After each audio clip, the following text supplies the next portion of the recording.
Shalom Bapak Ibu Saudara, berjumpa kembali di Studio Kristen Channel. Terima kasih Bapak Ibu sudah mendukung perkembangan channel ini dengan cara subscribe, komen, dan share.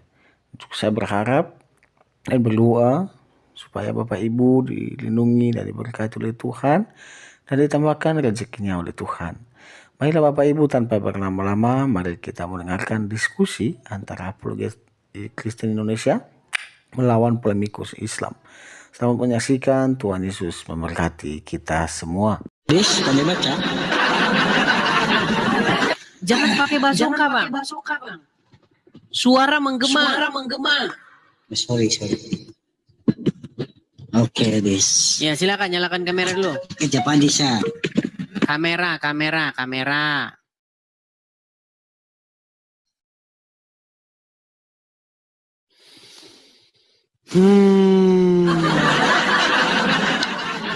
Ya, di bawah sana. Oke, kita kasih naik ada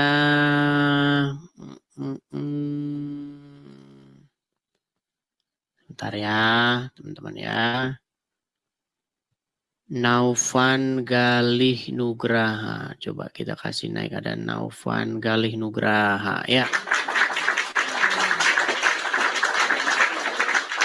Selamat malam Bobotoh. Naufan Galih Nugraha, silakan nyalakan kamera.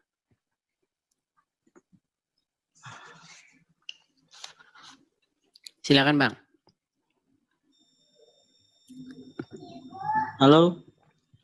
Iya, saya dengar. Nyalakan kamera. Ya. Apa yang mau Anda utarakan Bang? Abang Muslim? Saya Muslim. Ya, silakan. Apa yang mau Anda utarakan? Temanya apa? Temanya apa saja yang kira-kira perlu mau Anda bahas? Saya Kristen, Anda Islam. Apa yang mau Anda bahas? Tadi kita sedang membahas wahyu. Okay. Mau lanjut atau mau bikin tema baru? Terserah. Lanjut. Yang udah-udah aja, yang udah-udah. Oke. Jadi di dalam sebuah hadis dikatakan bahwa tidaklah turun wahyu, tidak satu pun turun wahyu, kecuali ketika Muhammad itu berada dalam satu selimut bersama Aisyah. Hadisnya hadis apa Bang? Sahih Bukhari, Sahih Muslim, sebentar ya. Sahih Bukhari nomor 2393. Bisa ditunjukkan Bang, terus dibaca. Oke. Saya tampilkan ya. Sabar ya teman-teman ya. Kita harus ngajarin orang Islam supaya mereka tidak tersesat ya. Nih, kelihatan Bang? Oke. Jangan kamu sakiti aku dalam masalah Aisyah. Udah? Karena tidak satu pun yang turun kepadaku saat aku berada dalam seorang pakaian istri kecuali Aisyah. Nih hadisnya. Panjang nih hadisnya. Mengenai ya pertengkaran sesama istri Muhammad lah intinya. Terus Muhammad bilang ya bahwasanya Muhammad itu sangat mencintai Aisyah. Sampai-sampai Muhammad bilang, ketahuilah oleh kalian bahwasanya nih ya. Nih saya bacakan nih. Saya bacakan.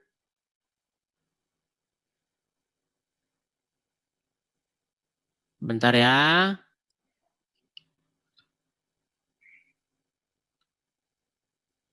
Sebentar. Ketahuilah oleh kalian bahwa nih.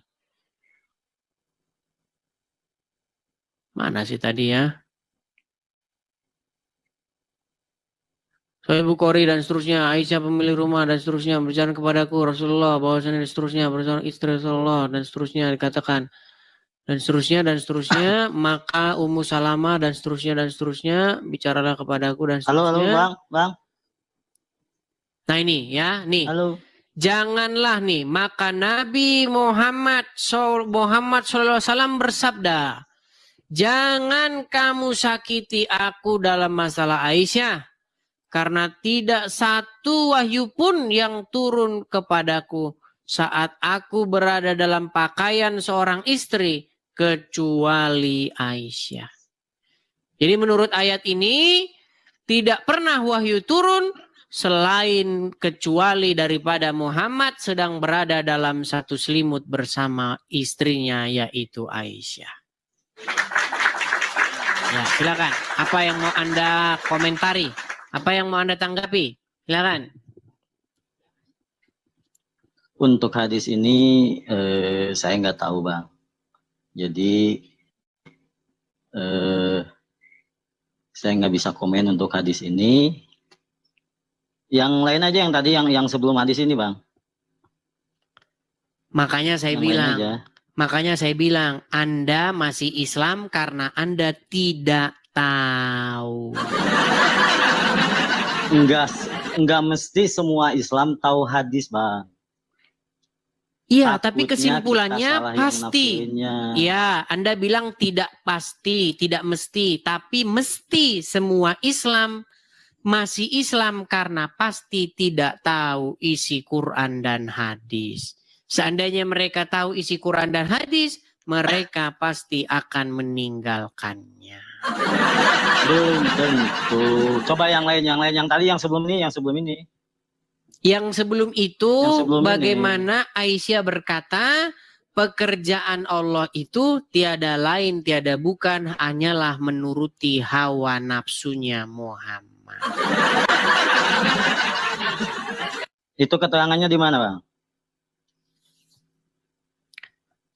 Di situ ada Anu nggak? Ada HP yang lain nggak? Iya, saya tahu, tunjukin aja dulu. Jadi kan nanti dibaca. Di dalam Sahih Bukhari nomor 4414. Ketika turun ayat bahwasanya Muhammad boleh menggauli siapa-siapapun yang dikehendakinya. Perempuan-perempuan yang telah diceraikan boleh digauli sama Muhammad. Bahkan perempuan-perempuan boleh menyerahkan tubuhnya kepada Muhammad. Maka Aisyah berkata, demi Allah, saya tidak pernah melihat Tuhannya Muhammad itu kecuali sangat cepat menuruti hawa nafsunya Muhammad. Makanya tadi saya minta ditunjukin karena ada salah. Ya udah, belajar dulu lah. Minta ditunjukin. Bukan belajar, Bang. Kalau saya yang nunjukin terus, nggak ada Bang. Di situ. Gini. Nggak ada di situ yang nggak ada dicantumin di situ istri-istri yang sudah diceraikan, nggak ada. Mana coba tunjukin. Tampilkan ya. Ya Tuhan, berikanlah kepadaku kesabaran untuk menghadapi muslim-muslim ini ya. Nomor Bukhari 4414. Tapi Anda yang saya suruh baca. Kalau saya lagi yang baca nanti saya aja yang tahu nanti. Anda sekarang yang baca ya.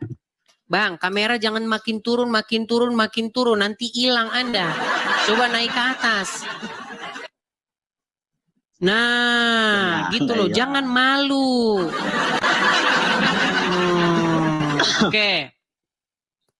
Oke, kelihatan di sini?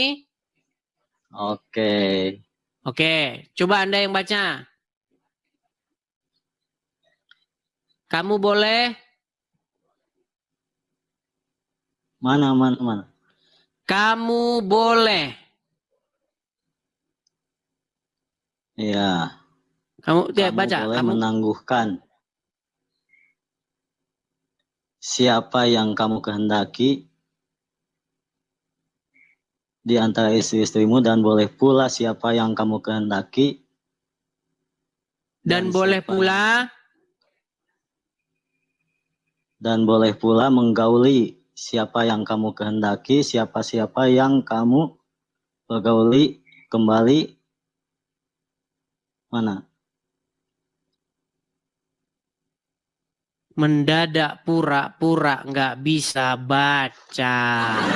Itu maksudnya bukan diceraikan Bang, tapi ditangguhkan. Ini loh, Ditangguhkan. Muhammad bebas nggak menggauli siapa yang dikendaki? Iya, tapi konteksnya istri-istrinya, bukan siapa aja.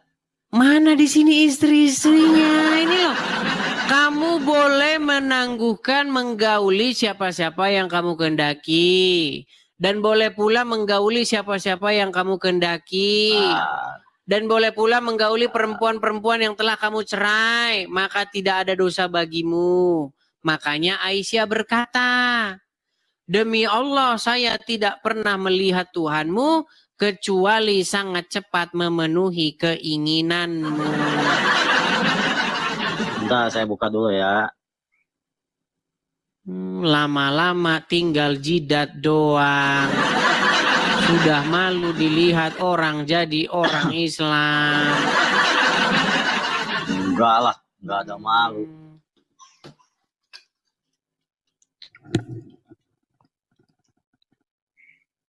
Oke, gimana lanjut? Ya, coba dibaca dulu di situ. Kan di situ juga bisa Anda akses itu. Kan di situ terbuka itu. Di Google ada itu. Di website Muslim ada. Bukan saya yang bikin itu. Al-Ahzab ayat 51.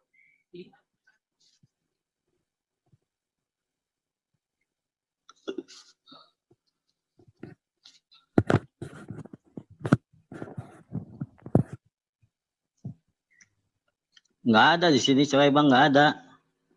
Iya, coba dibaca surat Al-Ahzab ayat 51. Ini saya balik.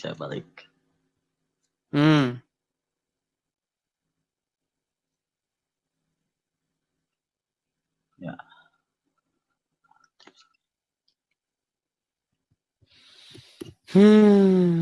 Ya belajar dulu lah.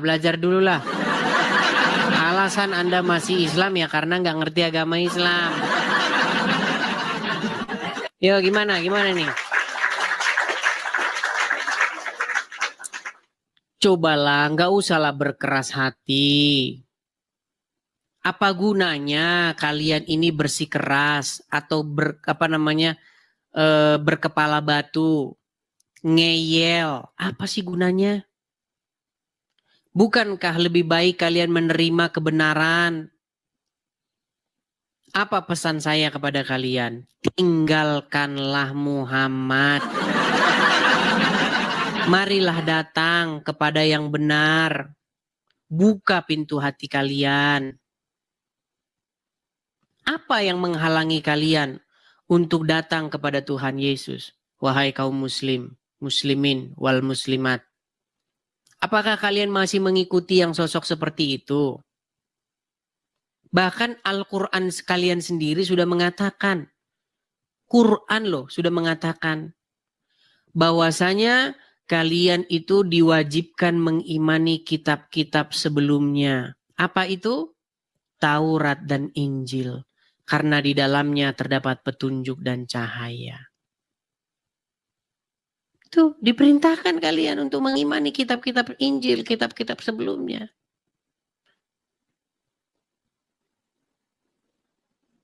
Apakah Muhammad digambarkan di dalam Al-Quran sebagai orang yang berdosa? Iya. Muhammad digambarkan sebagai orang yang berdosa.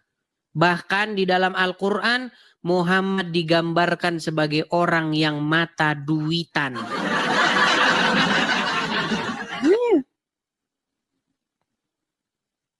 Apakah kalian masih mengikuti Muhammad? Kalau kalian tidak percaya, ayo naik sini. Biar saya kasih tunjuk. Menurut Al-Quran, Muhammad mata duitan.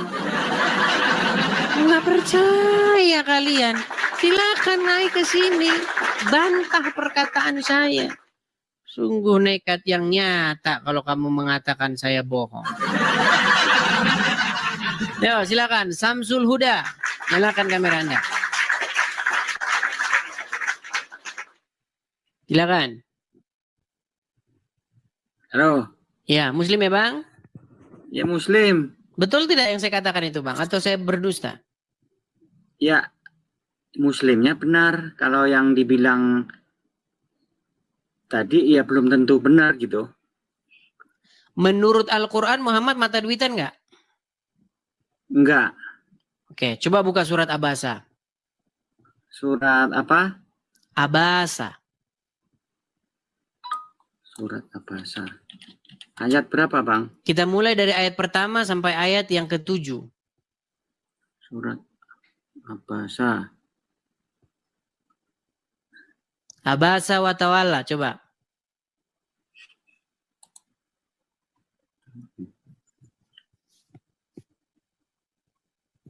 Dia Muhammad. Bacanya Bang, bacanya jelas, Bang. Jangan dia jangan gitu bacanya. Betul. Coba baca jelas, tegas gitu loh. Artinya ya. Ya, Dia Muhammad berwajah masam dan berpaling. Ini. stop. Di situ dikatakan dia, maksudnya Muhammad, bermuka masam dan berpaling. Mukanya sepet, muram durja mukanya, tidak menunjukkan wajah keenakan. Ya, tapi jangan dilebih-lebihkan. Jangan dilebih-lebihkan begitu. Bermuka masam. Tahu nggak muka masam? Muka sepet. Bermuram durjanya nggak ada tadi. Bang, kalau muka masam itu gimana, Bang? Muka masam. Ya sudah, bermuka masam doang, selesai. Udah, lanjutkan. Apa sebabnya dia bermuka masam? Silakan. Karena seorang buta telah datang kepadanya. Dalam kurung Abdullah bin Umi Maktum. Oke. Karena ada seorang buta, miskin, bahkan dia itu dikatakan tak punya apa-apa. Datang kepada Muhammad, mukanya Muhammad masem karena nggak ada duitnya ini orang ini. Terus lanjut. Dan tahukah engkau, barangkali dia ingin mensucikan dirinya. Terus? Atau dia ingin mendapat pengajaran yang memberi manfaat kepadanya. Oke, terus? Adapun orang yang merasa dirinya serba cukup. Stop. Tetapi, atau adapun orang yang merasa dirinya serba cukup, tahu nggak itu siapa itu? Adapun orang yang merasa dirinya serba cukup. Siapa itu? Pembesar-pembesar Quraisy, orang-orang kaya. Ya, pembesar-pembesar Quraisy, ya. Orang-orang berduit. Lanjut. Maka engkau memberi perhatian kepadanya. Nah. Jadi menurut Al-Quran, kalau yang datang sama Muhammad itu adalah orang buta, orang tak punya uang, mukanya Muhammad masam. Betul? Padahal tidak ada celah atas Betul. muka. Kalau dia tidak mencucikan diri. Enggak, betul tidak yang saya katakan? Kalau seorang buta yang datang, orang tak punya duit, muka Muhammad masem, betul? Betul? Betul atau tidak? Ya kalau sesuai di sini ya, iya dia berwajah masam dan berpaling itu. Oke, dia mukanya masam dan dipalingkan mukanya. Tapi kalau yang datang para pembesar Quraisy, orang-orang kaya dan berduit, apa yang dilakukan Muhammad? Engkau barangkali dia ingin mensucikan diri, mendapatkan pengajaran. Jangan bisik-bisik, Bang. Ya nggak tahu itu. Aku kurang mempelajari ini. Makanya saya bilang kamu masih Islam. Bang, ya. Kalau saya ngomong memang terkesan orang yang dengar itu terkesan saya ini mengada-ada, terkesan saya ini menghujat. Padahal tidak, Bang. Memang Muhammad tuh orangnya kayak begitu. Kalau orang yang nggak punya duit, dia mukanya itu dipalingkan. Tapi kalau pembesar-pembesar Quraisy, orang-orang kaya, bahkan Al-Quran mengatakan yang merasa dirinya berkecukupan. Dalam versi Allah kan begitu, merasa dirinya berkecukupan. Ya memang hidup mereka berkecukupan. maka Muhammad langsung cepat. Coba baca itu. Iya. Adapun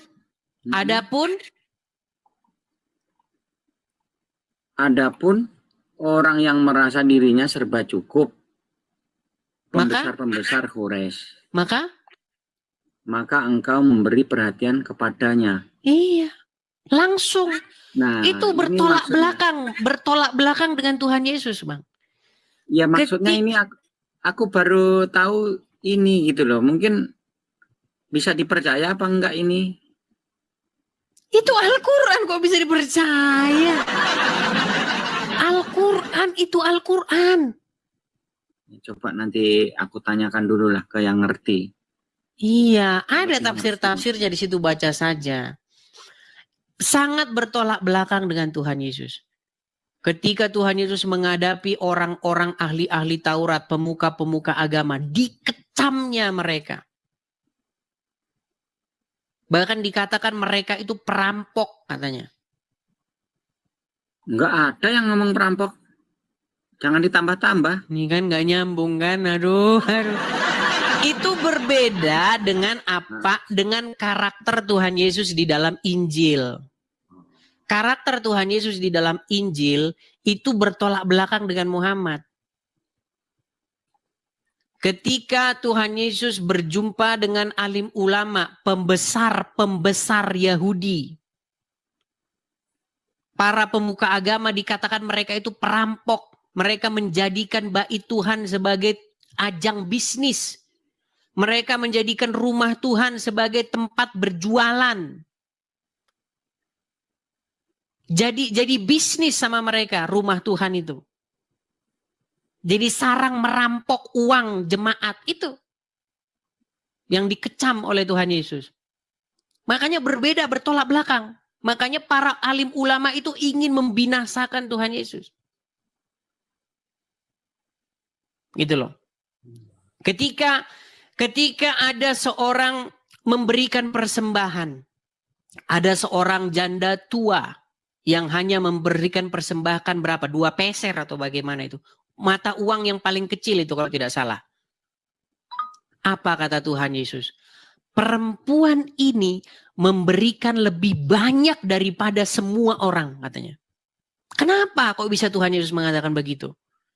Dia memberikan sesuatu dari kekurangannya. Orang lain memberikan dari kelimpahannya. Sementara perempuan ini dia memberikan dari kekurangannya. Luar biasa. Ya kan? Dikatakan itu pemberian yang terbanyak yang dilihat oleh Tuhan Yesus. Beda. Dan Tuhan Yesus selalu dia ngobrol dengan orang-orang pinggiran, orang-orang yang tercampakkan. Berbahagialah kamu yang miskin, katanya. Itu ketika Tuhan Yesus di masyarakat, makanya Tuhan Yesus itu disenangi oleh orang-orang kelas bawah. Sebagian juga kelas atas menyukai dia. Beda dengan Muhammad.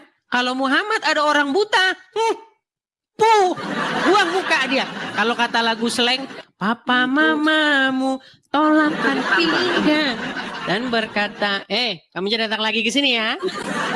Framing namanya. Loh, kok framing? Memang begitu. Ketika Muhammad merespon orang buta, memang itu kata Quran. Kok kata saya? Ketika Tuhan Yesus merespon orang buta, ada orang buta. Ketika Tuhan Yesus sedang lewat, ada seorang pengemis buta. Ketika Tuhan Yesus lewat, apa yang terjadi? Ada keributan apa katanya? Ada apa kok ribut-ribut? Orang-orang berkata, Mesias anak Daud sedang lewat katanya. Wah, lari dia, lari. Tuhan katanya, Mesias anak Daud katanya. Dihampiri, didatangi oleh Tuhan Yesus. Apa yang mau supaya aku perbuat kepadamu? Kata orang buta itu, aku mau melihat lagi. Disembuhkan oleh Tuhan Yesus dan dia bisa melihat. Luar biasa. Makanya orang datang kepada Tuhan Yesus. Ini yang saya bawa kepada kalian wahai orang Islam. Ya, datang kepada Tuhan Yesus. Masalahnya Yesus itu bukan Tuhan, dia itu utusan gitu loh. Kalau di kepercayaan saya Tuhan. Gitu. itu. Jadi masalahnya. Jadi gini. Masalahnya kamu belum ninggalin Muhammad. Kalau kamu belum ninggalin Muhammad, kamu masih tidak waras. Enggak, yang dikatakan Bang Edis itu kayak dia suka kepada orang yang nggak punya, terus menyembuhkan orang buta, terus menghidupkan orang mati. Itu memang semuanya ya memang benar gitu loh. Cuman dia itu tuh bukan Tuhan gitu loh.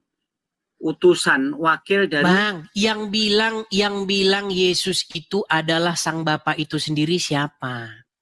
Memang Yesus itu memang diutus oleh Bapa di surga. Yesus itu utusan, memang utusan Bapa di surga. Yesus berkali-kali mengatakan, aku diutus. Bapa yang mengutus aku, memang iya. Cuman jangan dibaca itu saja. Baca ayat selanjutnya. Jabatan atau title-nya itu juga adalah Tuhan atau Tuan. Sama seperti Bapa, jabatannya itu Tuan atau Tuhan. Artinya apa? Artinya sang pemegang kendali. Kalau bahasa Jawanya Gusti. Anda pakai ini kan? Anda mungkin asalnya dari Pulau Jawa atau Sunda atau apa. Orang paham lah itu Gusti itu apa. Gusti itu adalah sebuah kata yang disapakan kepada seseorang atau sesuatu yang dia itu sang pemilik otoritas. Itu ditujukan kepada Bapa di surga. Ditujukan juga kepada sang orang-orang atau manusia yang menjabat sesuatu. Saya sudah jelaskan itu berkali-kali, tapi kalian gak nyambung-nyambung. Tapi begini saja, poinnya jangan ke situ dulu, karena itu tangga kedua. Itu tangga kedua, harus tangga nomor 1 dulu. Tangga nomor 1 itu adalah meninggalkan Muhammad. Itu tangga nomor 1. Kalau Anda masih ngikut-ngikutin Muhammad, ya selama itu Anda tidak akan bisa naik ke tangga 2. Makanya saya bilang, kita kan lihat nih 2 karakter ini. Betul? 2 karakter ini, Muhammad dan Tuhan Yesus. Sekarang, bagaimana apa yang diceritakan di dalam Quran dan apa yang diceritakan dalam Bible? Perlakuannya ketika menghadapi orang. Jelas kan? Saya tanya sama Anda, Bang Samsul. Negatif nggak Muhammad? Ketika dia berjumpa orang buta, ketika ia berjumpa dengan orang yang tidak punya, miskin papa, negatif nggak dia? Itu belum tahu aku itu. Kok belum tahu, kan sudah saya kasih tahu tadi. Jikalau ada seorang buta datang kepadamu wahai Muhammad, maka kamu bermuka masam dan kau palingkan wajahmu. Buang muka dia. Dia buang muka. Dia nggak menunjukkan rasa empati. Dia tidak menunjukkan rasa pedulinya. Tapi kalau orang kaya yang datang kepada Muhammad, sigap dia datang. Macam-macam model begini banyak pemuka agama. Hamba-hamba Tuhan seperti ini banyak. Kalau ada jemaat miskin, saya sibuk. Saya sibuk. Berpaling muka dia. Tapi kalau ada jemaat yang gemuk, banyak duitnya, Anda perlu apa? Kami siap melayani Anda. Ini yang dikritik, ini sifat-sifat seperti ini. Bayangkan itu ada pada Muhammad. Itu berbeda sekali dengan karakter Tuhan Yesus dalam Injil. Sangat berbeda. Rela Tuhan Yesus jalan berhari-hari untuk menemui orang-orang miskin. Iya, nggak apa-apa itu betul. Cuman dia itu utusan gitu loh. Itu masalahnya. Iya, sekarang sebelum ke situ dulu saya mau tanya, apakah Anda lebih pilih mana? Anda mau pilih Tuhan Yesus atau mau pilih Muhammad? Ya Nabi Muhammad. Nah, kan belum sembuh kan? Inilah beratnya di sini memang. Ya, mungkin pakai waktu lah. Jangan kita paksakan juga teman-teman. Dia kan juga belum tahu. Melalui diskusi-diskusi semacam ini, setidak-tidaknya 1 tahun, 2 tahun, 7 tahun, bahkan 10 tahun lagi, Anda pasti akan memikirkan dan merenungkan perkataan saya ini. Siapakah yang harus saya ikuti? Nah, Begitu. terus tadi kan Bang Edis ngomong waktu live sebelum aku tadi kan katanya ngarang-ngarang apa tadi itu? Ngarang Yang mana lagi? gitu loh. Ada yang ngarang tadi katanya itu apa melegalkan perbuatan apa tadi itu tuh. Itu sudah kita bahas, jangan balik lagi ke sana. Nonton saja di channel saya. Oh, iya. Nonton di channel saya. Oke lah. Ya udah oke. Oke, ya itu aja Bang Terima kasih Samsul. banyak. Saya sarankan begini. Bukalah hati kalian, bukalah pikiran kalian, terimalah Tuhan Yesus. Ya, supaya Tuhan Yesus itu menjadi junjungan, menjadi suri tauladan bagi kalian, menjadi Tuhan atau Tuhan kalian yang harus kepadanya kalian taat, patuh dan ikuti. Jangan kalian ikuti, taat, patuh sama Muhammad. Nanti kalian minum air kencing unta. Loh, percaya sama saya. Ketika kamu menjadikan Muhammad sebagai Tuhan atau Tuhanmu, ketika kamu mengikuti dia, ketika kamu jadikan dia suri tauladan dan panutan kalian, maka percayalah tidak dalam waktu yang lama lagi kamu akan menciumi batu seperti Muhammad dan akan meminum air kencing onta seperti orang yang disuruhkan kepadanya. Gitu aja ya. Oke? Oke, terima kasih. Oke, baik, kita turunkan. Selamat malam. Lelah ya, lelah. Ya inilah nge-host, beginilah menyadarkan mereka. Jadi memang mereka itu akan sampai kepada satu titik itu. Iya Bang, tapi Yesus kan bukan Tuhan.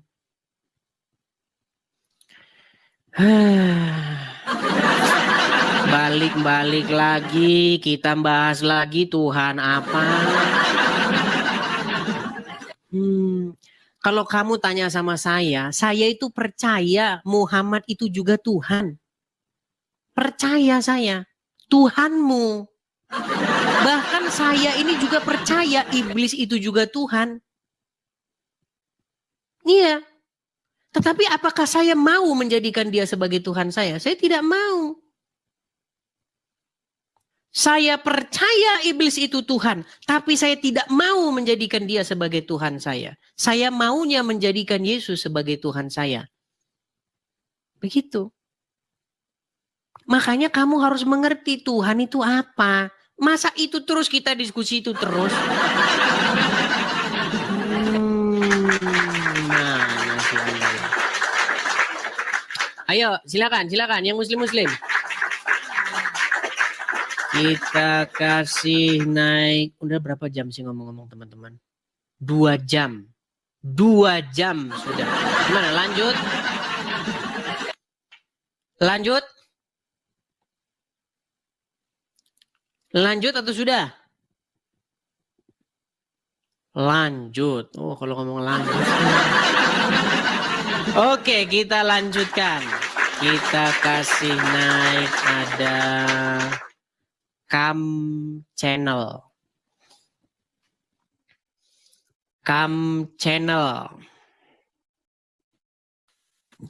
Oh iya, malam minggu ya. Ya, Cam Channel, silahkan nyalakan kamera Anda.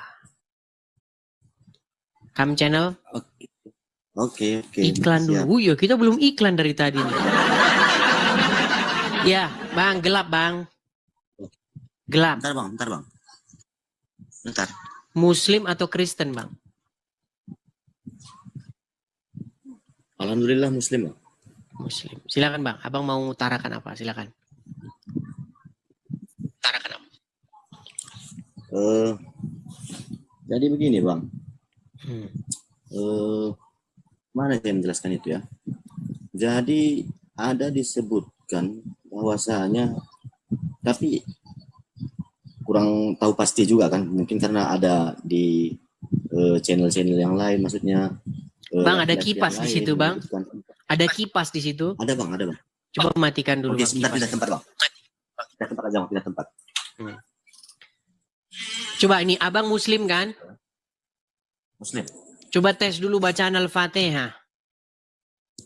Loh, mesti? Iya, nanti disangka pura-pura mirip Ahmad Syahroni katanya.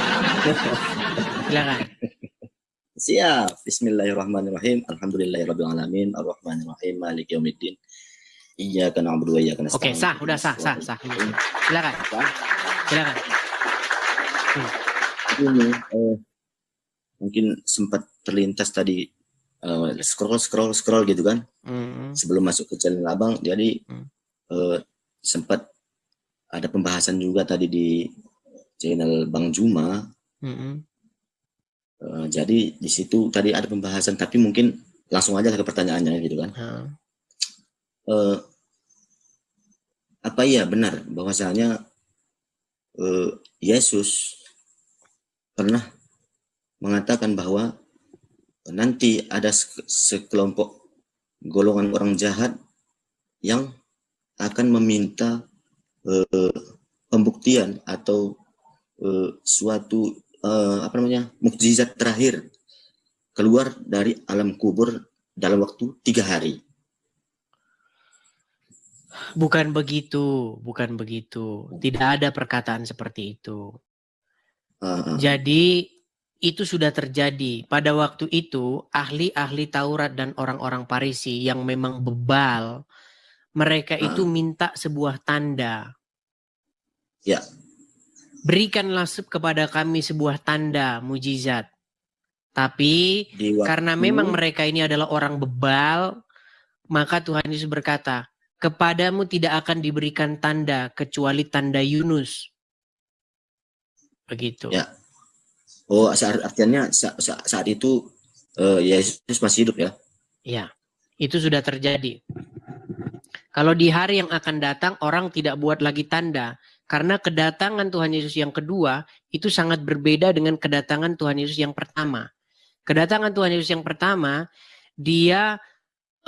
Tuhan Yesus melakukan pekerjaan pelayanan. Tetapi kedatangan Tuhan Yesus yang kedua, dia akan menghakimi orang yang hidup dan yang mati. Dia akan datang sebagai raja yang maha kuasa. Dia akan datang untuk memerintah di muka bumi ini untuk selama-lamanya. Dan pemerintahannya tidak akan berkesudahan. Dia akan memerintah dalam satu kerajaan yang kekal sampai selama-lamanya. Seperti itu. Artinya kedatangan yang kedua itu nyata atau gaib gitu? Nyata lah. Tapi kita jangan bahas itu Bang. Masalahnya percuma kita bahas itu kalau Abang masih Islam itu Bang. Ngapain kita bahas nanti Yesus datang memerintah sebagai raja. Toh Anda tidak mengikuti Tuhan Yesus. Anda masih, Anda tidak menjadikan Yesus sebagai Tuhan. Yang Anda jadikan sebagai Tuhan masih Muhammad. Kan ini Bang, saya itu membawa pesan. Message-nya Edis TV itu apa sih? Coba Bang. Bang, message-nya, pesannya Edis TV itu apa? Diskusi. Iya, dalam diskusi-diskusi begini pesan saya itu apa? Pesan saya itu adalah ganti Tuhan. Jangan lagi Muhammad dan Allah Tuhannya. Jangan. Gimana? Ganti Tuhan, Bang. Ganti Tuhan. Jangan. Negara kita melindungi. Bang, kalau selama Tuhanmu masih Allah dan Muhammad, selama itu Anda akan berjalan di dalam kegelapan. Jangan kayak gitu. Setiap warga negara dilindungi oleh hak. Betul. Tapi dilindungi juga untuk ganti Tuhan. Jangan lihat satu sisi saja Bang.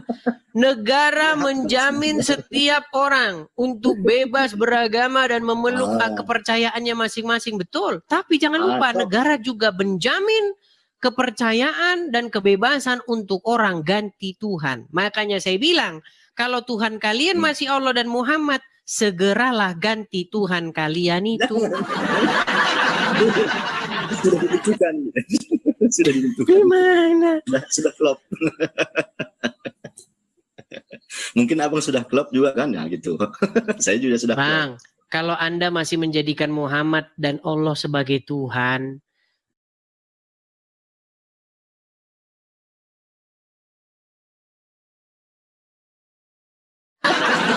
Memang disuruh oleh Allah dan Muhammad Tuhan kalian itu. Bagi aku cium anak-anakku aja lah. Loh, Anak-anak masih bukankah itu dilakukan oleh Muhammad, menciumi batu sebongkah batu itu? Oh dia aja lah, aku nggak usah. Dia aja lah, nggak usah. Muslim tapi dia sudah tidak mau mengikuti Muhammad. Biarkanlah dia aja. Kata-kata yang bagus Bang. Coba kita ulang Bang. Ini biar Muslim pada tahu. Abang Muslim? Jadi kan gini Bang. Sebentar, ini klip bagus nih. Abang Muslim? Jadi gini kan. Malu dia. Biar dia aja lah, Muhammad aja lah. Cocok lah sudah Bang nih. Semua. Mungkin orang sana dulu, ya mana kita tahu kan, belum selengkap kita, kamar mandi masih terbuka, nggak ada mandi pakai basahan gitu kan, harus telanjang-telanjang. Kan nggak mesti kita ikutin itu. Ya makanya jangan tanggung-tanggung Bang. Kalau tidak mau lagi mengikuti Muhammad, segeralah simpan Muhammad pada tempatnya. Makan di rumah makan kan nggak mesti kita makan semua kok nasinya kan gitu kan. Yang mana selera aja. Betul. Tapi kalau kita ngikutin Muhammad emang begitu Bang. Bang, ini mohon maaf nih. Kita makan ya. Makan ya. Ya. Nih. Itu ajaran siapa? Nggak tahu soal ajaran siapa. Nah. Aku mau kayak gitu. Itu ajaran Muhammad. Jadi ya kita tahu di saat itu mungkin ya kekurangan makanan, ya mungkin ya yang adanya ini cuman ya dihabiskan gitu kan. Kalau kita sekarang udah banyak, ngapain susah-susah kayak gini-gini lagi? Iya makanya saya bilang Bang, zaman sekarang sudah waktunya tidak ikut Muhammad lagi. Ya enggak gitu juga. Tapi banyak Bang orang tidak tahu itu. Tidak tahu itu. Jadi makanya inilah yang saya utarakan. Puji Tuhan, Abang sudah berkata kepada Muhammad ya biar dia aja lah yang gitu, saya enggak. Itu satu statement. Itu awal permulaan yang sangat indah ya. Itu permulaan yang sangat baik, Bang. Itu langkah pertama tapi akan merubah segala sesuatu. Nah, dalam satu literatur ada juga dikisahkan bahwasanya Yesus juga pernah melarang bayar pajak.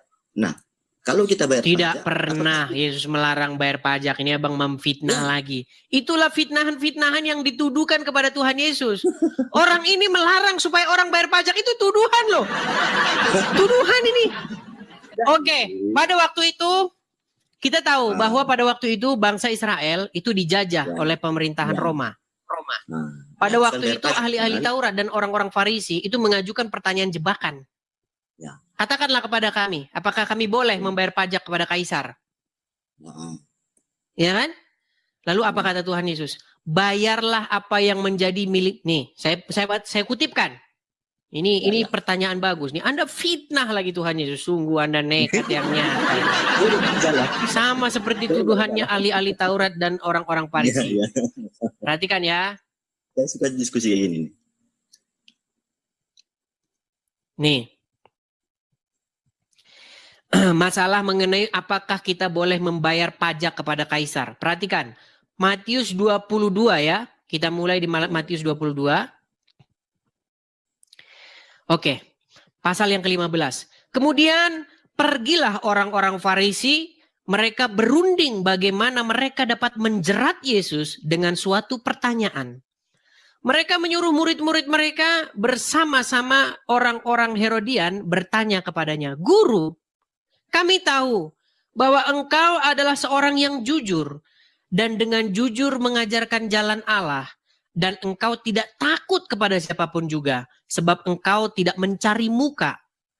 Katakanlah kepada kami pendapatmu, apakah diperbolehkan membayar pajak kepada Kaisar atau tidak?"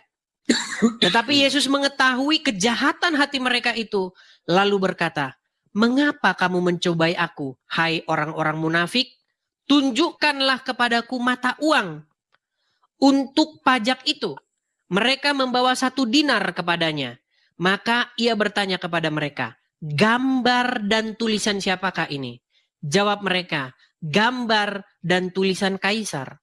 Lalu kata Yesus kepada mereka, berikanlah kepada kaisar apa yang wajib kamu berikan kepada kaisar, dan kepada Allah apa yang wajib kamu berikan kepada Allah.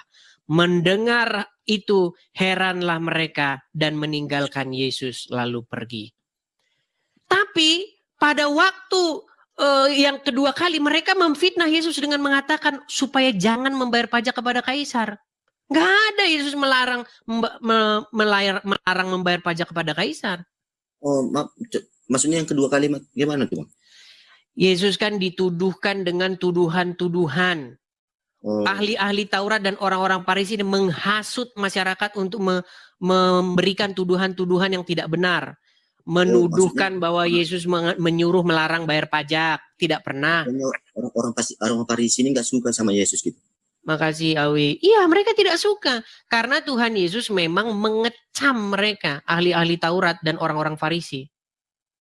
Seandainya Yesus datang seandainya Tuhan Yesus datang di tahun 2025, pada waktu itu misalnya datang sekarang, pasti yang Tuhan Yesus kecam itu pemuka-pemuka agama.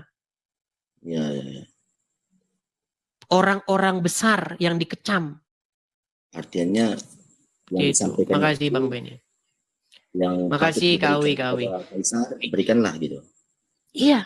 Jadi apa yang menjadi haknya kaisar, berikanlah kepada kaisar. Begitu. Jadi intinya begini Bang. Baca Injil. Pemberitaan ini memancing setiap orang untuk membaca Injil. Baca buka Injil. Yesus adalah tokoh yang memang harus kita teladani.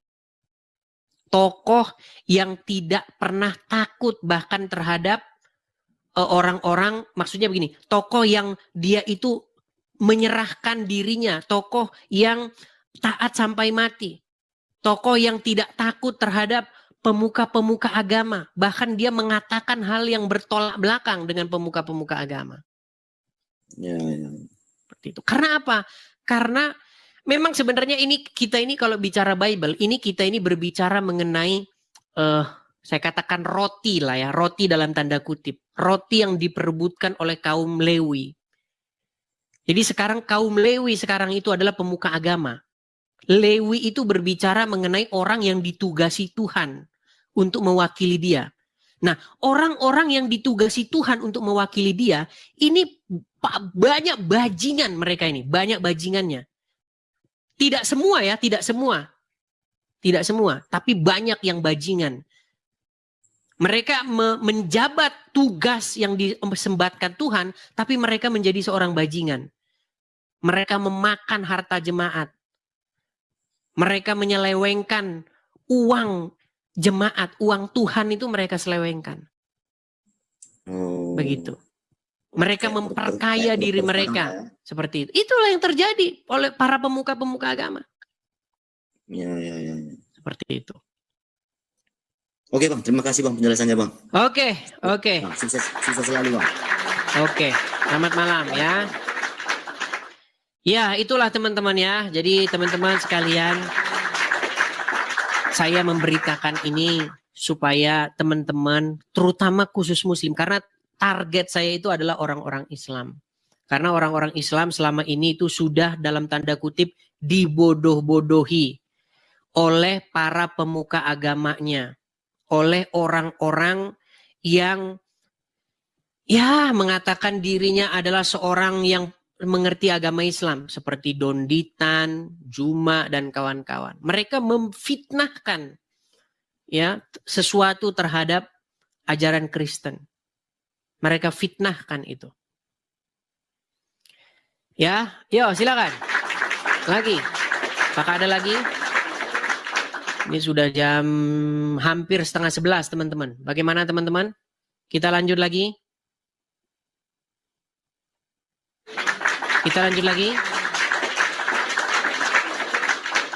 Oke, kita kasih naik ada Bu Hardi. Coba Bu Hardi. Ya, silakan Bu Hardi. Ya, selamat malam. Selamat malam. Kristen, Bang, berisik sekali Bang. Muslim atau Kristen Bang? Islam atau Kristen Bang? Oke, saya turunkan ya. Teman-teman, ini saya prioritaskan yang Islam ya, yang Islam. Karena saya memandang orang Kristen itu sudah berada di jalan yang benar. Cuman kurangnya memperdalam saja ajarannya gitu. Yang saya lihat itu yang Islam. Yang mereka masih ngikutin Muhammad. Ini yang saya ajarkan. Kalau kamu mengikuti Muhammad, menjadikan dia sebagai suri tauladanmu, sebagai junjunganmu, maka kamu akan mirip kayak dia. Kalau kamu mirip kayak Muhammad, saya mau kasih tahu nih, profil Muhammad itu seperti apa. Profil Muhammad itu sudah saya gambarkan sedemikian rupa. Jangan tutup telingamu. Ya, kita ini harus mirip seperti Tuhan Yesus. Makanya Yesus itu disebut dia sebagai fitrah, gambar daripada dia yang tidak terlihat. Dan kita ini adalah gambar daripada dia yang tidak terlihat. Manusia diciptakan segambar dan serupa dengan yang menciptakan kita. Kita ini telah rusak. Gambar Tuhan di dalam diri kita ini telah rusak. Makanya kita tidak lagi jadi gambarnya dia, tetapi kita jadi gambarnya setan. Nah, Yesus ingin merubah. Makanya Yesus datang, Tuhan Yesus datang, dia ingin memulihkan kembali, merestorasi gambar citra Tuhan yang rusak di dalam diri manusia. Supaya direstorasi, supaya mirip, pulang kembali seperti rancangan yang semula, seperti Tuhan Yesus. Begitu loh. Makanya barang siapa yang percaya kepada Tuhan Yesus, barang siapa yang dibaptis, bertobat dan dibaptis, maka dikatakan di situ, maka Yesus menjadikan segala sesuatunya menjadi baru. Dia menjadikan kita menjadi ciptaan yang baru. Itu maksudnya. Jadi Yesus menciptakan ulang ya, sesuatu yang sudah rusak. Gambar yang ada pada diri kita yang korup, ya kan, yang tukang maling, yang segala sesuatunya yang jahat-jahat dipulihkan, direstorasi sehingga kita menjadi umat yang baru seperti itu. Sekarang kita mau pilih nih, sehubungan dengan saya diskusinya dengan Muslim, maka saya jelaskan sama Muslim ini. Kalau kamu mengikuti Muhammad, kamu akan mirip kayak Muhammad. Tetapi kalau kamu mengikuti Yesus, kamu akan mirip seperti Yesus. Ketahuilah, kalau kamu mirip sama Muhammad, maka kamu akan nyiumin batu di Arab Saudi. Memang perkataan saya ini keras, tapi memang begitu. Memang begitu. Makanya saya undang kepada kalian, wahai orang-orang Islam, bukalah pintu hati kalian. Ya, ayo silakan, silakan. Mungkin kamu sekarang ada yang menerima perkataan saya. Mungkin kamu sekarang ada yang menolak perkataan saya. Tapi renungkanlah perkataan saya itu. YouTube nge-lag. Nge-lag. Ya silakan. Kita kasih naik, ada senja di sore hari. Ya silakan, senja di sore hari.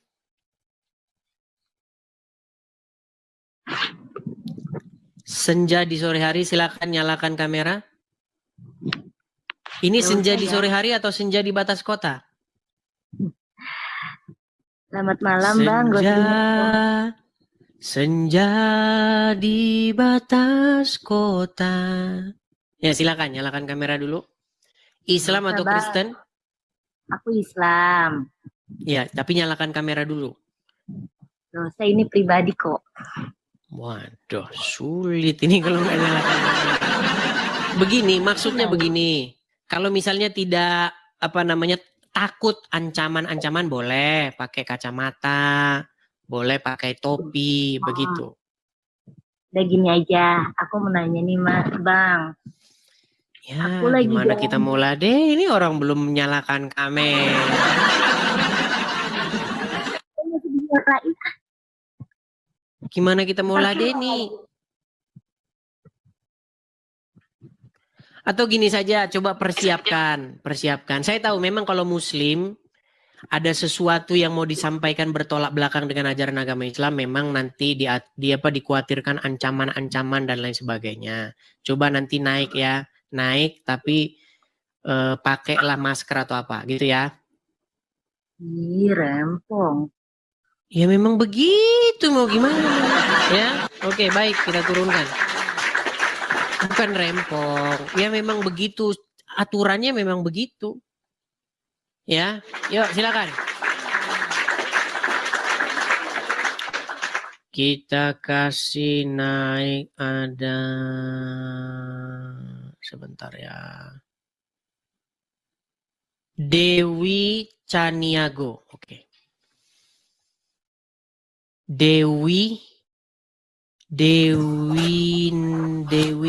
Dewinta Caniago, silakan nyalakan kamera, Dewinta. Oke Bang, bentar ya. Ya. Kalau Caniago berarti Padang ya? Iya, saya Minang. Minang, ya silakan nyalakan kamera. Ini gak harus full muka, gak apa-apa. Oke, Islam atau Kristen? Saya Islam Bang. Ini saya nggak ada maksud buat ngejelekin atau apa. Saya cuma pure mau nanya. Saya nggak tahu mau nanya siapa karena teman saya yang Kristen juga nggak bisa jawab. Jadi pertanyaan saya ada baca-baca. Dari 12 murid Yesus yang berjumpa langsung dengan dia, yang saya baca hanya 2 yang mengakui bahwa Yesus itu adalah Tuhan. Yang pertama adalah Petrus dan Thomas. Kenapa murid-murid yang lain seperti Yakobus, itu yang disebut sebagai saudara Yesus, itu tidak mengakui atau tidak menyatakan secara langsung Yesus itu adalah Tuhan? Itu kenapa ya Bang? Baik, saya akan tampilkan Yohanes pasal yang ke-13 ayat 13. Saya tampilkan Yohanes pasal yang ke-13 ayat 13. Ini keseluruhan murid-murid ya. Bukan 1 atau 2 seperti yang barusan Anda utarakan. Yohanes pasal 13 ayat yang ke-13. Tapi sebelum ke-13, saya mulai dulu dari ayat yang ke 10 ya. Jangan 10, nanti terlalu ini. 6 aja ya. Maka sampailah ia kepada Simon Petrus. Kata Petrus kepadanya, Tuhan, engkau hendak membasuh kakiku? Jawab Yesus kepadanya, apa yang kuperbuat engkau tidak tahu sekarang, tetapi engkau akan mengertinya kelak. Kata Petrus kepadanya, engkau tidak akan membasuh kakiku sampai selama-lamanya. Jawab Yesus, jika aku tidak membasuh engkau, engkau tidak mendapat bagian di dalam aku. Kata Simon Petrus kepadanya, Tuhan, jangan hanya kakiku saja, tetapi juga tangan dan kepalaku. Kata Yesus kepadanya, barang siapa telah mandi, ia tidak usah membasuh diri lagi, selain daripada membasuh kakinya, karena ia sudah bersih keseluruhannya. Juga kamu sudah bersih, hanya tidak semua. Sebab ia tahu siapa yang akan menyerahkan dia. Karena itu ia berkata, tidak semua kamu bersih. Sesudah ia membasuh kaki mereka, ia mengenakan pakaiannya kembali, dan kembali ke tempatnya. Lalu ia berkata kepada mereka, mengertikah kamu apa yang telah aku perbuat kepadamu? Nah ini, kamu menyebut aku guru dan Tuhan. Dan katamu itu tepat. Memang akulah guru dan Tuhan. Jadi kata-kata ini mengkonfirmasi bahwa yang menyebutkan Yesus sebagai guru dan Tuhan itu bukan 1-2 orang saja. Cuman masalahnya begini, masalahnya pembaca-pembaca terutama Anda dan juga orang-orang yang lain tidak mengerti Tuhan itu apa. Karena mereka ini nggak pakai bahasa Indonesia. Waktu mereka ngobrol ini pakai bahasa Indonesia nggak? Enggak. Iya, nggak bahasa Indonesia. Mereka ketika ngobrol, itu pakai bahasa Aram atau bahasa Syria. Aram, bahasa Aram. Di dalam bahasa Aram, murid-murid menyapa Yesus itu dengan kata-kata Maran. Maran Yeshua. Kalau bahasa Jawanya itu Gusti Yesus. Kalau dalam bahasa Inggris, seandainya mereka orang Inggris, maka mereka akan memanggil Yesus dengan kata-kata My Lord. Kalau misalnya mereka orang Arab, maka murid-murid akan memanggil Yesus dengan kata-kata Robbi.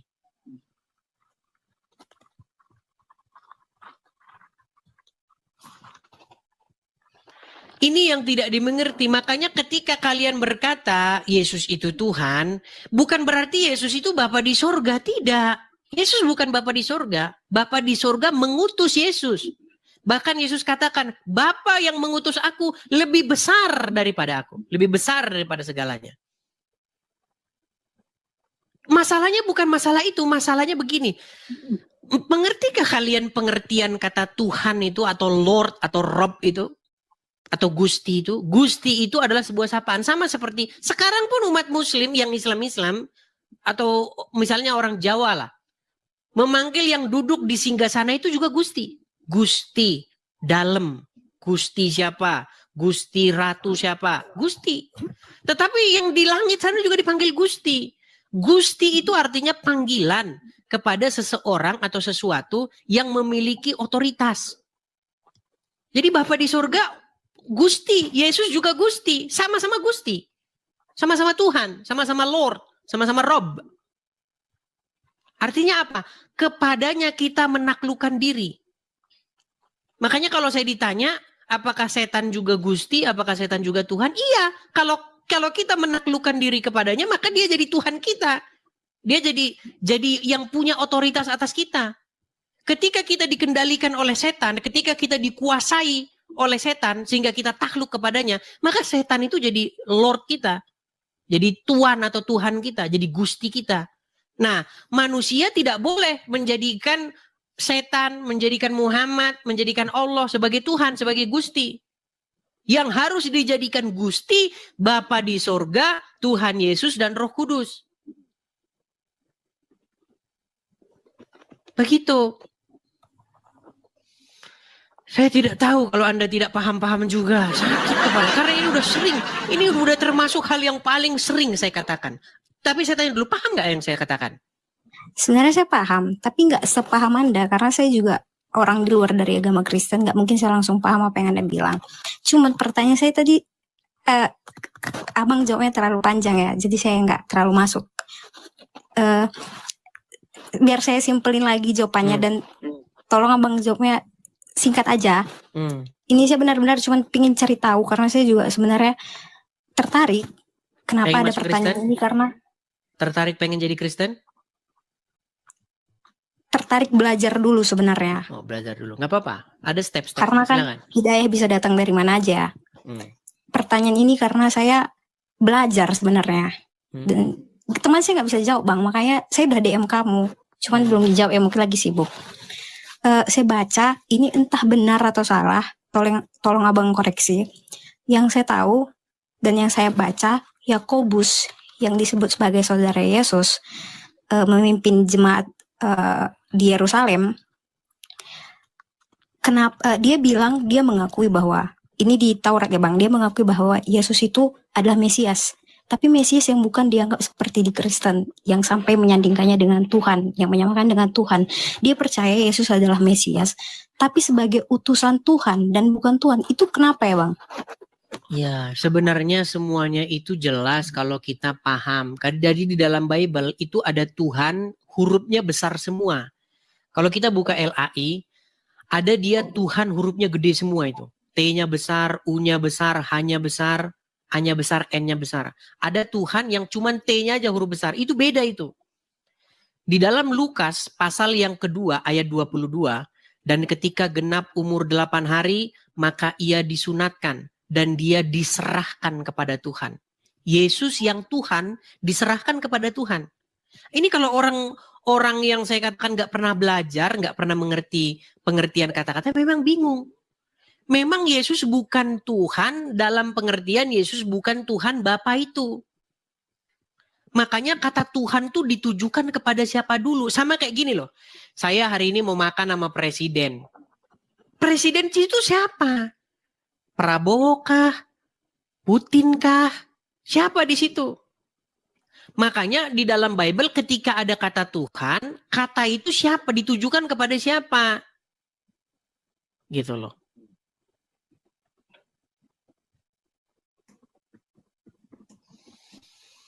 Kata Tuhan tuh gelar. Makanya begini, kita itu harus mengembalikan kata-kata itu ke dalam bahasa aslinya. Karena kita ini lagi nggak bahas buku yang memang aslinya berbahasa Indonesia. Kita lagi bahas buku yang buku itu aslinya berbahasa Ibrani, berbahasa Yunani, berbahasa Arab. Begitu. Makanya saya bilang begini, pesan saya kepada Anda, Dewi, ganti Tuhan. Kalau Anda Islam, ganti Tuhan Anda yang Allah dan Muhammad itu. Ganti Tuhan Anda. Karena yang mengendalikanmu itu Allah dan Muhammad. Itulah kenapa kalian itu pagi-pagi begini-begini, cuci-cuci. Itu kan kalian itu dalam kendali. Nanti kalian kalau punya uang pergi ke Arab, di Arab nyiumin batu. Yang buat kalian begitu tuh siapa? Yang buat kalian begitu tuh ya Allah dan Muhammad. Karena kalian itu menaklukkan diri kepada mereka. Ketaatan, ketundukan, dan kepatuhan kalian serahkan kepada dua orang ini. Dua sosok ini, Allah dan Muhammad. Karena umat muslim tidak bisa menundukkan diri kepada Allah kalau nggak menundukkan diri kepada Muhammad. Karena Muhammad ini adalah gambarnya Allah itu. Coba bisa nggak muslim taat sama Allah kalau nggak taat sama Muhammad? Nggak bisa. Makanya Allah dan Muhammad adalah satu. Nah di dalam kekristenan bicara Trinitas itu begitu. Yesus itu adalah gambarnya yang tidak terlihat. Gambar daripada yang tidak terlihat. Roh Kudus juga begitu. Jadi ketika kita menaklukkan diri kepada Roh Kudus, itu sebenarnya di detik yang sama kita menaklukkan diri kepada Bapa di surga. Jadi Roh Kudus dan Yesus itu bukan otoritas lain. Dia bukan ilah atau bukan Tuhan lain. Bukan Gusti yang selain daripada Bapa, tidak. Tapi dia itu, Roh Kudus dan Yesus itu adalah pengejawantahan, penyataannya. Jadi jangan dibilang ada 3 otoritas. Saya ngerti Bang, bukan ada 3 otoritas. Saya juga udah belajar, udah sering baca, udah sering ngomong juga. Karena saya belajar Kristen bukan dari orang Islam itu sendiri. Saya belajar Kristen ya dari orang Kristen tuh. Pertanyaan saya yang tadi sebenarnya agak kejauhan sih Abang buat. Kenapa bisa Yakobus itu yang kayak saya bilang. Dan ada juga pas di zaman Yakobus itu ada yang namanya Ebionit. Iya maaf Bang salah. Kenapa? Itu sumber-sumber yang ada di luar Bible. Sumber-sumber yang Coba ada dari di mana Anda dapatkan sumber-sumber itu? Yakobus begini begitu dari mana? Tidak ada itu. Tapi banyak orang yang ngomong loh, katanya tes gimana ini? Ini Anda Muslim betulan atau gimana? Saya Muslim. Coba tes dulu, coba bacaan Al-Fatihah, coba. Auzubillahiminasyaitonirrajim. Bismillahirrahmanirrahim. Alhamdulillahirabbil alamin arrahmanirrahim maliki yaumiddin. Iyyaka na'budu wa iyyaka nasta'in. Ya, udah cukup. Saya Muslim, cuman karena lahir Muslim atau mualaf? Enggak, saya Muslim, saya orang Padang. Dari lahir? Dari lahir. Mama Padang, Bapak Padang. Saya cuman karena tertarik, jadi saya ada ngepost ayat Alkitab di postingan saya. Jadi mereka mikir saya Kristen ya. Saya karena tertariknya sama Kristen, makanya muncullah pertanyaan-pertanyaan yang sebenarnya ini dasar menurut saya ya.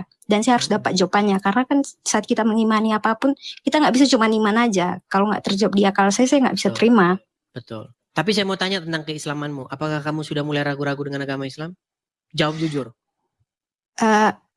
Kalau dibilang ragu, ada beberapa hal yang buat saya ragu. Contohnya itu soal poligami.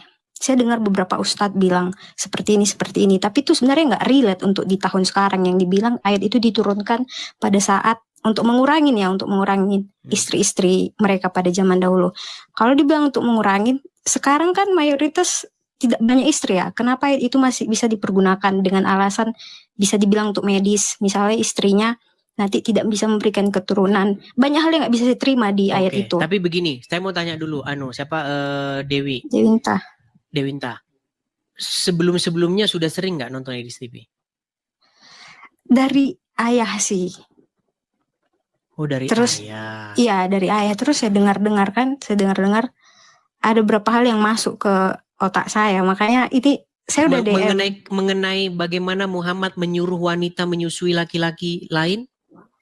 Itu belum, tapi ada beberapa hal yang abang Pantes bilang. masih Islam. Tapi gini Dewi. Kalau misalnya kamu menonton video-video saya secara utuh, saya bisa pastikan mustahil kamu jadi orang Islam lagi. Di situ saya ungkapkan bagaimana Muhammad dia berlaku masam kepada orang miskin. Iya, saya tahu itu. Iya. Tadi saya nonton soalnya. Nah, ketika kamu nonton seperti itu, bagaimana? Apakah masih ada iman kamu terhadap agama Islam? Saya tahu jawaban. Saya tahu jawaban itu. Di situ memang Nabi Muhammad. Saya bukan orang yang tahu agama ya Bang, tapi itu saya tahu. Nabi Muhammad didatangi orang yang tunanetra itu mukanya berubah jadi masam. Di situ dia salah dan turunlah ayat untuk menegur Nabi Muhammad. Itu Muhammad tadi berdosa. Saya ada baca juga. Oke, berarti Muhammad berdosa. Berdosa karena dia tidak seharusnya melakukan itu dan tidak. Berarti Muhammad berbuat salah. Dia berbuat salah. Nah, itu akan bertentangan dengan doktrin orang Islam. Iya. Karena apa? Karena dikatakan begini, barang siapa yang taat kepada Muhammad, itu adalah dia taat kepada Allah, betul? Bahkan dikatakan bahwa di Muhammad itu adalah tidak mengatakan sesuatu atau menghasilkan sesuatu kalau tidak wahyu. Jadi bagaimana mungkin di detik yang sama Anda katakan mengikuti Muhammad itu sama dengan mengikuti Allah, tapi di detik yang sama Muhammad berdosa. Ini sebuah yang tidak bisa diterima akal. Iya. Dari situ saya juga dapat ilmu dari yang abang bilang tadi. Saya juga baru tahu bahwa Nabi Muhammad itu seseorang yang patut dicontoh dan mulia. Ternyata dia seperti itu. Dan saya cari tahu ternyata dia kenapa bisa kayak gitu. Yang ada di pikiran saya karena dia juga masih manusia biasa. Dia bisa melakukan kesalahan.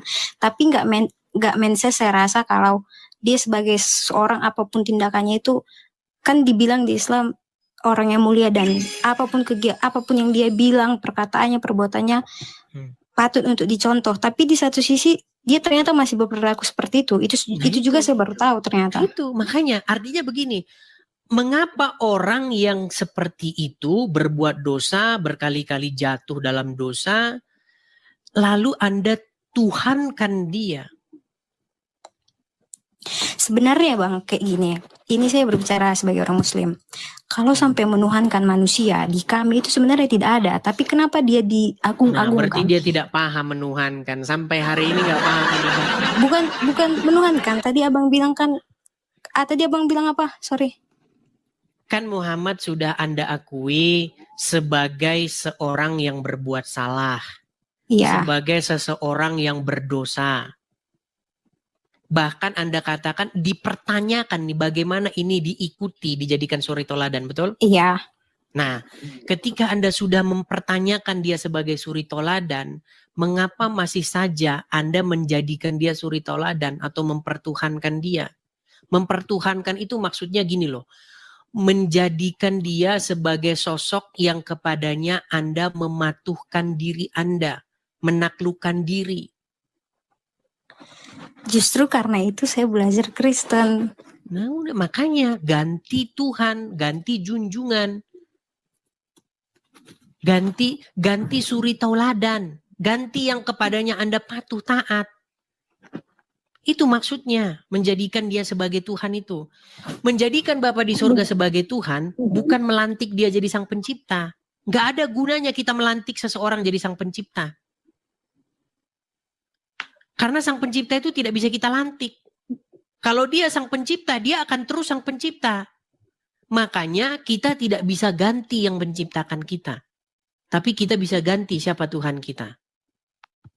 Contoh, Apakah Anda bisa mengganti siapa yang melahirkan Anda? Enggak, Apakah Anda bisa mengganti siapa pencipta Anda? tidak bisa. Tidak bisa. Bisa nggak Anda ganti Tuhan Anda? Kalau keyakinan kita berbeda mungkin bisa ya, karena Tuhan di setiap Iya. orang berbeda. Iya. Jadi kalau orang Islam masuk Kristen, Tuhannya diganti itu, tapi penciptanya nggak bakal bisa diganti. Makanya kita ini jangan pusing ngikutin, memikirkan siapa pencipta. Itu nanti debat kusir. Debat kusir nanti. Muslim mengatakan yang menciptakan kami adalah Allah.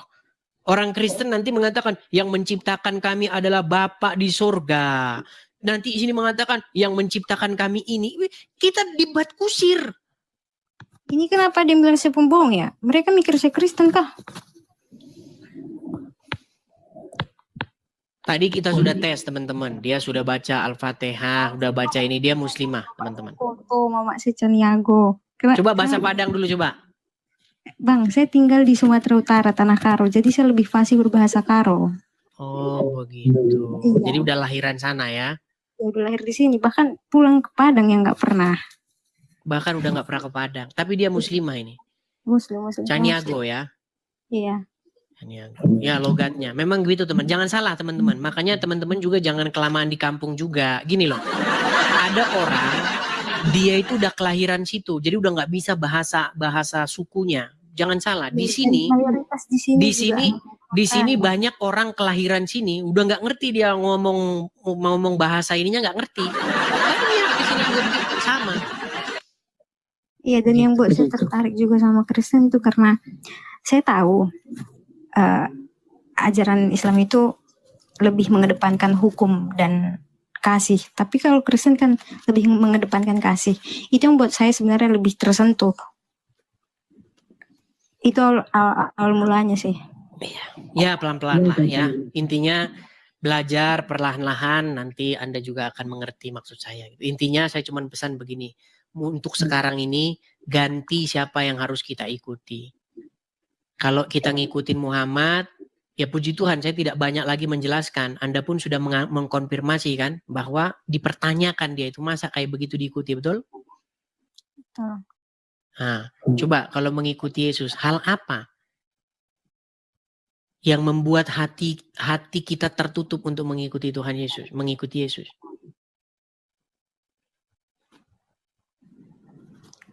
Begitu.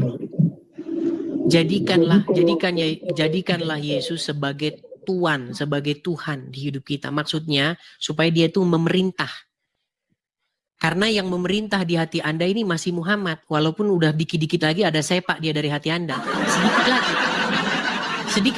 Sedikit lagi Anda sudah menyepak Allah dan Muhammad dari pemerintahan di diri Anda.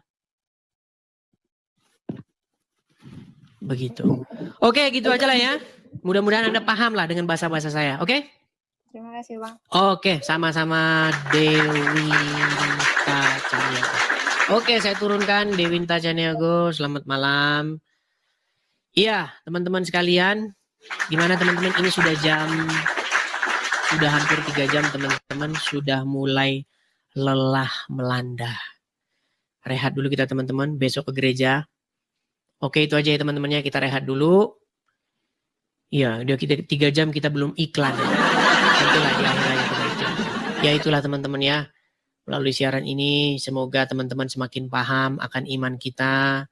Semoga kita semakin mengerti akan iman kita sehingga kita terus hidup di bawah kontrol dan kendali Bapa di sorga, Anak dan Roh Kudus. Supaya hidup kita senantiasa berkenan kepadanya ya. Jadi barang siapa yang masih hidup dalam kendali kontrol Allah dan Muhammad, hendaklah mereka mempertimbangkan kata-kata ini. Hendaklah mereka mengambil tindakan apakah mereka akan mengganti Allah dan Muhammad itu dari tahta yang ada di hati mereka. Oke, saya rasa itu saja teman-teman. Sekali lagi di akhir acara, teman-teman sekalian, kita ada program untuk mendirikan tempat di sini teman-teman. Karena kita sampai hari ini belum punya tempat. Teman-teman sekalian, seandainya kita berada di Konoha, maka tempat itu sudahlah pasti ada. Tapi karena kita berada di sini, teman-teman, kita perlu tempat. Bagi barang siapa teman-teman yang tergerak hati ingin mensupport untuk mendirikan tempat, teman-teman. Kita bukan mau mendirikan sebuah hal-hal yang mewah-mewah. Kita mau mendirikan hal-hal yang glamor. Tidak, kita tempat aja, tempat. Gitu teman-teman. Bahkan saya kemarin itu sudah nyari tempat yang cukup begitu. Tapi tempatnya itu jauh dan Bapak Ibu, kita sudah dengar tempat ini dan mari kita merenungkan firman Tuhan dan menyimak firman Tuhan dengan baik. Semoga firman Tuhan yang senantiasa memberkati, menguatkan kita. Mari kita merenungkan firman Tuhan di dalam Kisah Para Rasul pasal yang kedua, ayat 1 sampai ayatnya yang ke-30. Begini bunyi firman Tuhan. Pentakosta. Ketika tiba hari Pentakosta, semua orang percaya berkumpul di satu tempat. Tiba-tiba turunlah dari langit suatu bunyi seperti tiupan angin keras yang memenuhi seluruh bumi, seluruh rumah di mana mereka duduk. Dan tampaklah kepada mereka lidah-lidah seperti nyala api yang bertebaran dan hinggap pada mereka masing-masing. Maka penuhlah mereka dengan Roh Kudus, lalu mereka mulai berkata-kata dalam bahasa lain seperti yang diberikan oleh Roh itu kepada mereka untuk mengatakannya. Waktu itu di Yerusalem diam orang-orang Yahudi yang saleh dari segala bangsa di bawah kolong langit. Ketika turun bunyi itu, berkerumunlah orang banyak. Mereka bingung karena mereka masing-masing mendengar rasul-rasul itu berkata-kata dalam bahasa mereka sendiri. Mereka semua tercengang-cengang dan heran, lalu berkata, "Bukankah mereka semua yang berkata-kata itu orang Galilea? Bagaimana mungkin kita masing-masing mendengar mereka berkata-kata dalam bahasa kita sendiri, yaitu bahasa yang kita pakai di negeri asal kita? Kita orang Partia, Media, Elam, penduduk Mesopotamia, Yudea dan Kapadokia, Pontus dan Asia, Frigia dan Pamfilia, Mesir dan daerah-daerah Libya yang berdekatan dengan Kirene, pendatang-pendatang dari Roma, baik orang Yahudi maupun penganut agama Yahudi, orang Kreta dan orang Arab. Kita mendengar mereka berkata-kata dalam bahasa kita sendiri tentang perbuatan-perbuatan besar yang dilakukan Allah. Mereka semuanya tercengang-cengang dan sangat termangu-mangu sambil berkata seorang kepada yang lain, "Apakah artinya ini?" Tetapi orang lain menyindir mereka sedang mabuk oleh anggur manis. Khotbah Petrus. Maka bangkitlah Petrus berdiri dengan ke-11 rasul itu, dan dengan suara nyaring ia berkata kepada mereka, "Hai kamu orang Yahudi dan kamu semua yang tinggal di Yerusalem, ketahuilah dan camkanlah perkataanku ini. Orang-orang ini tidak mabuk seperti yang kamu sangka, karena hari baru pukul 9, tetapi itulah yang difirmankan Allah dengan perantaraan Nabi Yoel akan terjadi pada hari-hari terakhir. Demikian firman Allah, bahwa aku akan mencurahkan rohku ke atas semua manusia, maka anak-anakmu laki-laki dan perempuan akan bernubuat, dan terunan-terunanmu akan mendapat penglihatan, dan orang-orangmu yang tua akan mendapat mimpi. Juga ke atas hamba-hambaku laki-laki dan perempuan akan kucurahkan rohku pada hari-hari itu, dan mereka akan bernubuat. Dan aku akan mengadakan mujizat-mujizat di langit dan tanda-tanda di bawah bumi, darah dan api dan gumpulan-gumpulan asap. Matahari akan berubah menjadi gelap gulita dan bulan menjadi darah sebelum datangnya hari Tuhan. hari yang besar dan mulia itu. Dan barang siapa yang berseru kepada nama Tuhan akan diselamatkan. Hai orang-orang Israel, dengarlah perkataan ini yang aku maksudkan, ialah Yesus dari Nazaret, seorang yang telah ditentukan Allah dan yang dinyatakan kepada kamu dengan kekuatan-kekuatan dan mujizat-mujizat dan tanda-tanda yang dilakukan oleh Allah dengan perantaraan Dia di tengah-tengah kamu. Seperti yang kamu tahu, Dia yang diserahkan Allah menurut maksud dan rencananya telah kamu salibkan dan kamu bunuh oleh tangan bangsa-bangsa durhaka.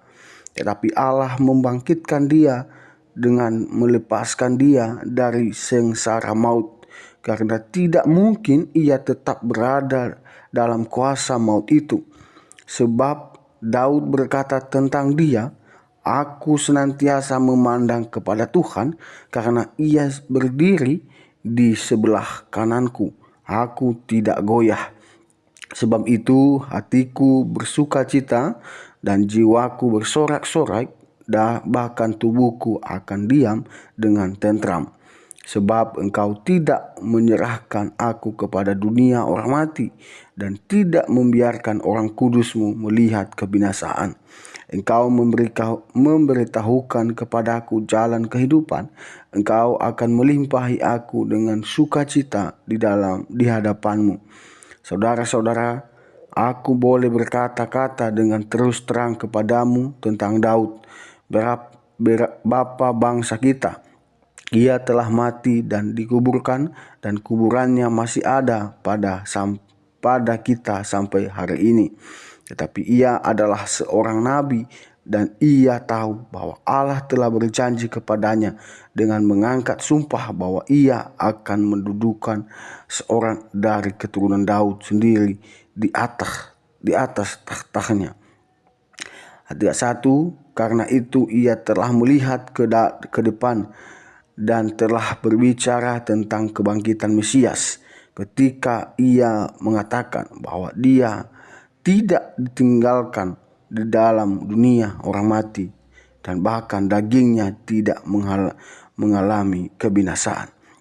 32, Yesus inilah yang dibangkitkan Allah, dan tentang hal itu kami semua adalah saksi. Bapak Ibu Saudara, kita sudah dengar bagaimana Kristus yang dikatakan di dalam Alkitab, di dalam Kisah Para Rasul yang sudah kita baca, bahwa Yesus benar-benar mati dan bangkit, dan Dia hidup dan diangkat ke surga, dan Dia naik ke surga. Hal ini membuktikan bahwa Yesus adalah benar-benar menyelamatkan manusia yang berdosa, di mana Yesus sudah menolong dan menebus kita dari dosa kita melalui kematian dan kebangkitannya. Maka dari itu Bapak Ibu Saudara, jangan ragu untuk percaya Yesus, karena Dia jalan dan kebenaran itu. Barang siapa mengakui Dia di hadapan manusia, maka Allah sendiri atau Yesus sendiri mengakui dia yang percaya itu di hadapan Allah. Mari Bapak Ibu, kita menerima dan mengakui Yesus adalah Dia yang berkuasa di dunia dan di akhirat. Dia yang menghakimi manusia. Maka dari itu kita senantiasa menjadi berkat untuk orang-orang di sekeliling kita. Meskipun banyak tantangan, meskipun banyak penderitaan, tetapi Yesus tetap Yesus. Dia adalah Tuhan dan Juru Selamat kita, yang menolong, yang memberkati, dan yang menuntun kehidupan kita. Ya, bagi Bapak Ibu, biarlah video ini dan juga renungan ini memberkati, menguatkan iman kita. Tuhan Yesus memberkati, dan jangan lupa terus mendukung perkembangan channel ini dengan cara subscribe, komen, dan share. Tuhan Yesus memberkati kita semua.